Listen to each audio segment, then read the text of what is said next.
2 number question দি আছে আমাৰ যদি kx into x minus 2 plus 6 equal to 0 জ্ঞাত সমীকৰণত দুটাকৈ সমান বাস্তৱ মূল থাকে তেন্তে k এৰ মান নিৰ্ণয় কৰা মোস্ট ইম্পৰ্টেন্ট কোশ্চেন ইকুৱেশ্যনটো কি দি আছে আমাৰ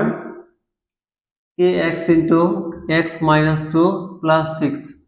ইয়াতে চোৱা kx ৰ লগত x minus 2 কি হৈ আছে আমাৰ পূৰণ হৈ আছে kx ৰ লগত x পূৰণ কি হ'ব kx স্কয়াৰ kx ৰ লগত -2 পূৰণ -2 kx plus 6 ইয়াত আমাৰ এর মান দি আছে ইয়াত a equal to কিমান হ'ব k b equal to কি হ'ব -2k আৰু c equal to কিমান হ'ব 6 আমাৰ দ্বিঘাত সমীকৰণৰ দুটাকৈ সমান বাস্তৱ মূল থাকিব কেতিয়া যেতিয়া তোমাৰ b স্কয়ার -4ac equal 0 হয় এতিয়া মান বহাই দিয়া যে b মান কিমান লৈছে -2k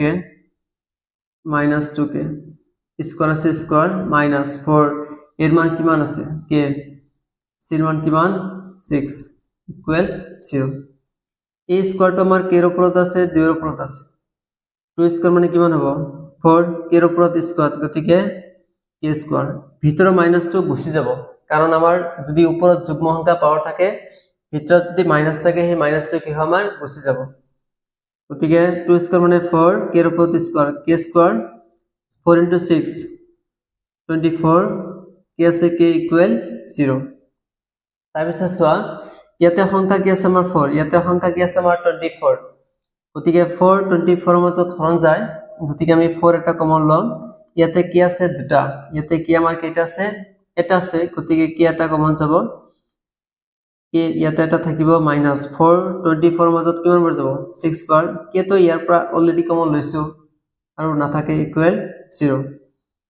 k -6 ইকুৱেল ইয়াতে চোৱা 4k এৰ লগত k -6 কি হৈছে আমাৰ পূৰণ হৈছে 4k এইটোৰ লগত কি হৈছে আমাৰ পূৰণ হৈছে যদি হিফলে যায় কি হ'ব হৰণ 0/4k or k -6 equal to 0/something 0/4k মানে কি হ'ব 0 হ'ব ইয়াৰ পৰা k equal to কি হ'ব এইটোৰ লগত কি আছে আমাৰ মাইনাস হিফলে যায় কি হ'ব প্লাস গতিকে p ৰ মান কিমান ল'ব 6